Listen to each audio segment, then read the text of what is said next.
welcome to all of you, our YouTube channel CMS Trust Education. Now we can study about motion, which is the lesson of the class 9th. ठीक है. Now it is the part of physics. Physics is a part of science. ठीक है. तो science क्या है? Science is originated from Latin word scientia, which means to know, and the physics is a branch of science in which we study about nature and natural phenomena. ठीक है. जैसे physics क्या है? फिजिक्स एक branch of science है जिसमें हम nature और नेचर के फिनोमेना के बारे में पढ़ते हैं. जैसे सन रोटेट कर रहा है. ठीक है. सन रोटेट कर रहा है किसके अराउंड? सन के अराउंड जो प्लैनेट्स हैं वो हमारे रोटेट कर रहे हैं. ये केपलर्स के लॉ हैं, आप फर्दर क्लासेस में पढ़ेंगे. ठीक है. तो हम यहाँ पर मोशन में क्या पढ़ेंगे? Motion, rest, distance and further displacement. ठीक है. तो first of all our chapter name is motion. What is motion? A body is said to be in motion. A body is said to be in motion if change their position with respect to a fixed point. देखिए, जैसे एक body है वो motion में कब कहलाएगी? जब वो अपनी स्थिति को समय के अनुसार एक पॉइंट से दूसरे पॉइंट को ट्रेवल करे और अपनी पोजीशन को चेंज करे. For example A B C D एक पॉइंट है. आफ्टर 5 सेकेंड ए से स्टार्ट करती है. It is the initial point A. ठीक है. ए से हमारी बॉडी ट्रेवल करना स्टार्ट करती है. 5 सेकेंड बाद ये बी पर जाती है, बी से सी पर जाती है और सी से डी पर जाती है.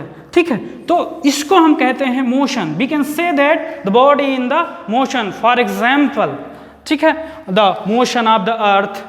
ठीक है. So and the motion of the other planets. ठीक है. The motion of the pendulum in the clock. Okay. तो दिस द मोशन. तो वी कैन से दैट गति क्या है? गति उसे कहते हैं जब कोई वस्तु अपनी अवस्था को समय के अनुसार चेंज करे. ठीक है. और अगर ना करे तो, अगर नहीं करेगी तो वो उसको हम रेस्ट कहेंगे. ठीक है. अगर बॉडी टाइम के अकॉर्डिंग अपनी पोजीशन को चेंज कर रही है, जैसे ए से बी पर पहुंच जा रही है, तो हम कहेंगे it is in the motion. But अगर नहीं करती है तो ये रेस्ट में होगी. We can say that the definition of the rest is, ठीक है, when a body does not move और a body can not change our position, we can say that it is the state of rest. ठीक है. तो ये हो गया motion and ये हो गया रेस्ट. और बहुत सारी टाइप्स होते हैं मोशन के. ट्रांसलेशनल मोशन, ठीक है, रोटेशनल मोशन. ठीक है. और उसके बारे में हम फर्दर पढ़ेंगे. अब हम आते हैं मोशन और रेस्ट हो गया. अब नेक्स्ट है हमारा आपका डिस्टेंस. What is distance? ठीक है. तो जो distance is the actual length of any path. Distance is the actual length of any path. किसी भी रास्ते की जो वास्तविक दूरी है वो क्या कहलाती है? डिस्टेंस कहलाती है, दूरी कहलाती है. जैसे कि मान लीजिए, लेट कंसीडर एक ऑब्जेक्ट, एक बॉय है जो ए पॉइंट से स्टार्ट करता है. जैसे वो यहाँ उसके घर से स्टार्ट करता है. ठीक है. और वो कहाँ जाता है? स्कूल जाता है. ठीक है. स्कूल जाता है और इस पॉइंट से इसकी डिस्टेंस है 3 और इसकी क्या है 4. तो अगर हम इसकी डिस्टेंस की बात करेंगे तो यहाँ पर अगर हम डिस्टेंस की बात करेंगे तो what is the distance? Distance is the actual length of path. 3 + 4, this is 7 metre. तो we can say that the distance is 7 metre. The distance is 7 metre. ठीक है. इट इज द, ठीक है, स्केलर क्वांटिटी. Scalar quantity. ठीक है. What is scalar and vector quantity? ठीक है. तो quantity which need which need to express direction as well as magnitude, वो क्वांटिटी जिसको एक्सप्रेस करने के लिए हमें, ठीक है, डायरेक्शन और मैग्नीट्यूड की आवश्यकता होती है, उसको हम वेक्टर क्वांटिटी कहते हैं। और जिसको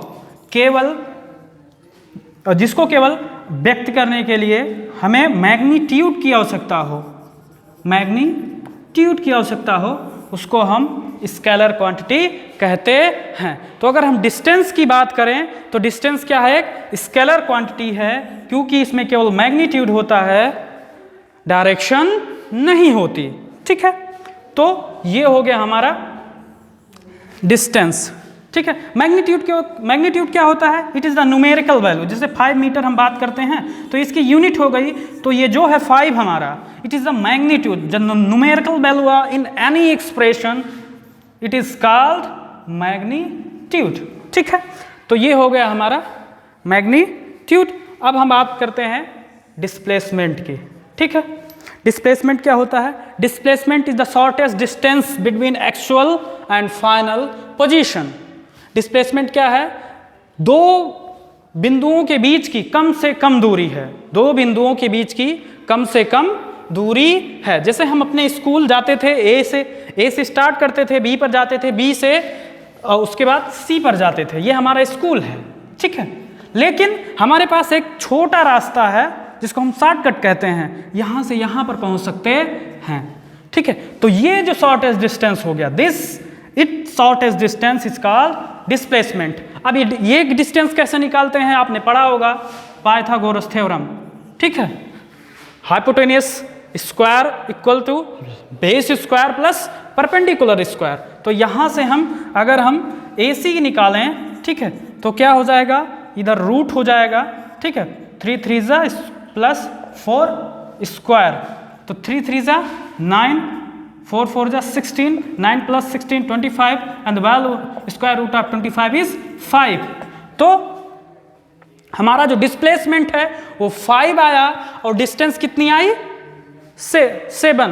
तो हमें यहाँ से क्या पता चलता है कि जो डिस्प्लेसमेंट है वो हमेशा क्या होगी, डिस्टेंस से कम होगी, ठीक है। तो और यहाँ पर जो डिस्प्लेसमेंट है ये वेक्टर क्वांटिटी है, मतलब इसको एक्सप्रेस करने के लिए हमें मैग्नीट्यूड और डायरेक्शन दोनों की आवश्यकता होती है। तो बच्चों आज के लिए इतना ही। नेक्स्ट टॉपिक में हम आगे further velocity, acceleration and equations of motion के बारे में पढ़ेंगे। और इससे कोई रिलेटेड आपको क्वेरीज हों तो आप कमेंट कर सकते हैं, और हमारे चैनल को सब्सक्राइब करें, लाइक करें, ठीक है।